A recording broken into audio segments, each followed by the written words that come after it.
മനോരോഗ വിദഗ്ധനായിട്ടുള്ള doctor Arun B നായരിലേക്ക് പോകാം. Doctor സ്വാഗതം. അധ്യാപകരുടെ ഭാഗത്തു നിന്നാണ് ഇങ്ങനെയൊക്കെ ഉണ്ടാകുന്നത്. ഇവരൊക്കെ അധ്യാപകരാണോ? ആരുടെ മാനസികാവസ്ഥയ്ക്കാണ് പ്രശ്നം? ആർക്കാണ് മനോരോഗം? ആരെയാണ് ചികിത്സിക്കേണ്ടത്? എന്താണ് ഇങ്ങനെയൊക്കെ ഈ കേരളത്തിൽ നടക്കുന്നത്? കേരളം എല്ലാം കൊണ്ടും സമ്പന്നമാണ്, എല്ലാ നാട്ടുകാർക്കും മാതൃകയാണ് എന്ന് ഒരു ഉളുപ്പുമില്ലാതെ വിളിച്ചു പറയുമ്പോഴാണ് മുഖ്യമന്ത്രിയുടെ ജില്ലയിൽ വരെ ഇത്തരം കൊലപാതകമെന്ന് തന്നെ പറയണം, ഇതേപോലെയുള്ള പ്രവർത്തികൾ നടക്കുന്നത്, സംഭവങ്ങൾ നടക്കുന്നത്. എന്താണ് കേരളത്തിന് സംഭവിച്ചത്? ഇതിന് ചികിത്സയുണ്ടോ, മരുന്നുണ്ടോ? Doctor Arun B Nair.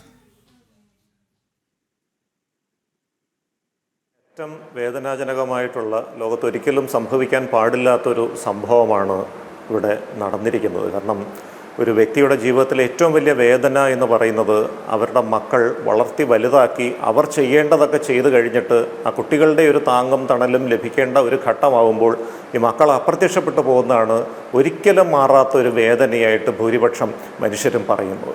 ഇവിടെ തന്നെ ഈ മരണപ്പെട്ടുപോയ കുഞ്ഞിൻ്റെ അച്ഛനമ്മമാരുടെ താങ്ങാനാകാത്ത വേദനയിൽ പങ്കുചേരുന്നതിനോടൊപ്പം തന്നെ ഇത്തരത്തിലുള്ള ഒരു സംഭവത്തിന് കാരണമായ സംഗതികളെ അല്പം ഗൗരവമായിട്ടൊന്ന് വിലയിരുത്താനും കൂടെ ശ്രമിക്കുകയാണ്. ഇപ്പോൾ കേരളത്തിലെ ആത്മഹത്യാ നിരക്ക് കഴിഞ്ഞ കുറച്ച് വർഷങ്ങളായിട്ട്, പ്രത്യേകിച്ച് ആ കോവിഡിന് ശേഷമുള്ള വർഷങ്ങളിൽ വല്ലാതെ വർദ്ധിച്ചു വരുന്നതായിട്ട് കാണുന്നുണ്ട്. ഇപ്പോൾ നാഷണൽ ക്രൈം റെക്കോർഡ്സ് ബ്യൂറോയുടെ ഏറ്റവും പുതിയ കണക്ക് പ്രകാരം തന്നെ 1,00,000 ജനസംഖ്യയിൽ 30.6 എന്നുള്ളതാണ് കേരളത്തിലെ ആത്മഹത്യാ നിരക്ക്.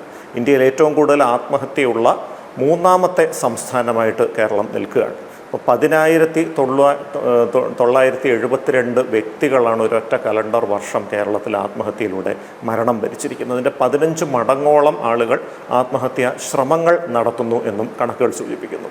ഇതോടൊപ്പം നമ്മളെ വല്ലാതെ ഞെട്ടിക്കുന്ന മറ്റൊരു കണക്കാണ് ഇന്ത്യയിലൊട്ടാകെ ഈ ഒരൊറ്റ കലണ്ടർ വർഷത്തിനുള്ളിൽ 13,298 വിദ്യാർത്ഥികൾ ആത്മഹത്യ ചെയ്തിരിക്കുന്നു എന്നുള്ളത്.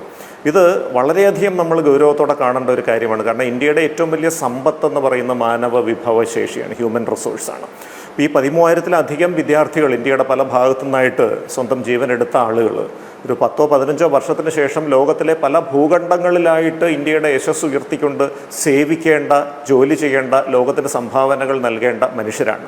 അവരാണ് ഈ വളരെ ചെറിയ പ്രായത്തിൽ കൊഴിഞ്ഞു പോയിരിക്കുന്നതെന്നുള്ളത് നമ്മൾ ഞെട്ടലോടെ കാണേണ്ട ഒരു കാര്യമാണ്. ഒരു 75-80 വയസ്സ് പ്രായമുള്ള രോഗബാധിതനായ, ക്യാൻസർ ബാധിതനായ, ശരീരത്തിലെ എല്ലാ അവയവങ്ങളിലേക്കും ക്യാൻസർ കോശങ്ങൾ ബാധിച്ച് വേദന അനുഭവിക്കുന്ന, ഭക്ഷണം കഴിക്കാൻ പറ്റാത്ത, ഉറങ്ങാത്ത ഒരാൾ ജീവൻ എടുക്കുന്നതും, ഇത്തരത്തിലുള്ള ഒരു പ്രശ്നങ്ങളുമില്ലാതെ ഒരു പൂർണ്ണമായ ജീവിതം മുന്നിലുള്ള ഒരു 20 വയസ്സോ 22 വയസ്സോ ഉള്ള ഒരു ചെറുപ്പക്കാരൻ അല്ലെങ്കിൽ ഒരു ചെറുപ്പക്കാരി സ്വന്തം ജീവൻ എടുക്കുന്നതും തമ്മിൽ വലിയ വ്യത്യാസങ്ങളുണ്ട്.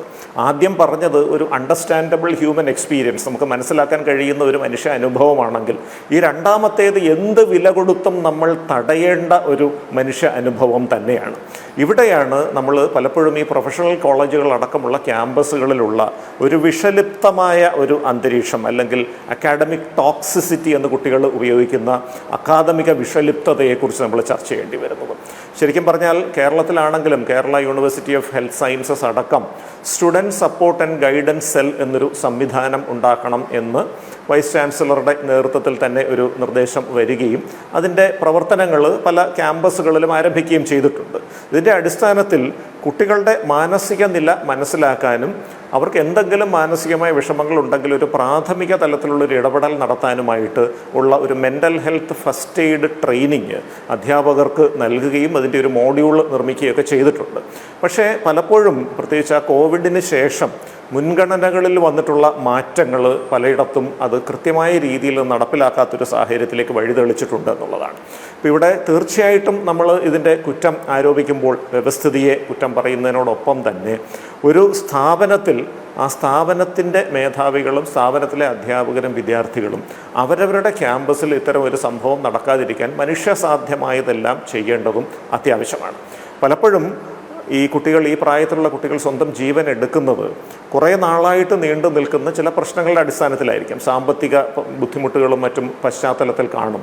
വലിയ പ്രതീക്ഷകളോടെ ഒരു ഡോക്ടറാകാമെന്നുള്ള പ്രതീക്ഷയോടെ ഒരു സ്ഥലത്തെത്തുമ്പോൾ ഒരു ഡോക്ടറാകാൻ വേണ്ടി പരിശീലനം നൽകുന്ന ഒരു സ്ഥാപനത്തിൽ വേദന മാറ്റുക എന്നുള്ളത് പ്രാഥമിക ദൗത്യമായിട്ട് ഉള്ള ഒരു കോഴ്സിൻ്റെ പരിശീലനം നൽകുന്നൊരു സ്ഥാപനത്തിൽ ഒരു വ്യക്തിക്ക് വേദന നൽകുന്ന ഒരു അന്തരീക്ഷം തീർച്ചയായിട്ടും അവരെ വല്ലാതെ വേദനിപ്പിക്കും, വല്ലാതെ ഒരു അസ്വസ്ഥതയുണ്ടാക്കും, ഒരു ഷോക്ക് തന്നെ, ഒരു മാനസികമായിട്ട് തളർത്തിക്കളയുന്ന ഒരു സംഗതി തന്നെയാണ്. അപ്പോൾ മറ്റൊരു വ്യക്തിയുടെ വേദന മനസ്സിലാക്കുകയും അത് പരിഹരിക്കുകയും എന്നുള്ളതാണ് ഒരു ഡോക്ടറുടെ ഒരു ധർമ്മത്തിൻ്റെ ആദ്യ കാര്യമായിട്ട് പറയുന്നത്. പലപ്പോഴും ചികിത്സകൾക്ക് പരിമിതികൾ ഉണ്ടാകാം, ചികിത്സയ്ക്ക് വഴങ്ങാത്ത രോഗാവസ്ഥകൾ വരാം. പക്ഷേ അവിടെയൊക്കെ തന്നെ cure whenever possible, reduce the symptoms almost always and comfort always എന്നുള്ളതാണ് ആധുനിക വൈദ്യശാസ്ത്രത്തിൻ്റെ ഒരു ആപ്തവാക്യം. പക്ഷേ നിർഭാഗ്യവശാൽ നമ്മൾ ഇതിന് വർഷങ്ങൾക്ക് മുൻപ് തന്നെ തുടങ്ങുന്ന എൻട്രൻസ് കോച്ചിങ് അടക്കമുള്ള കാര്യങ്ങളുമായി ബന്ധപ്പെട്ടിട്ടുള്ള തീവ്രമായ ഒരു മത്സരം, ആ മത്സരത്തിൻ്റെ എല്ലാം ഒടുവിൽ ഒരു സീറ്റ് കിട്ടിയെന്ന ആശ്വാസത്തോടെ ഒരു പ്രൊഫഷണൽ കോളേജിലേക്ക് എത്തുമ്പോൾ ആ വ്യക്തിയെ മാനസികമായിട്ട് പിന്തുണയ്ക്കാൻ കഴിയാത്തൊരവസ്ഥയിലേക്ക് നമ്മുടെ ക്യാമ്പസുകൾ മാറിയെങ്കിൽ ആ ക്യാമ്പസുകൾക്ക് തന്നെയാണ് തീർച്ചയായിട്ടും ചികിത്സ വേണ്ടത്.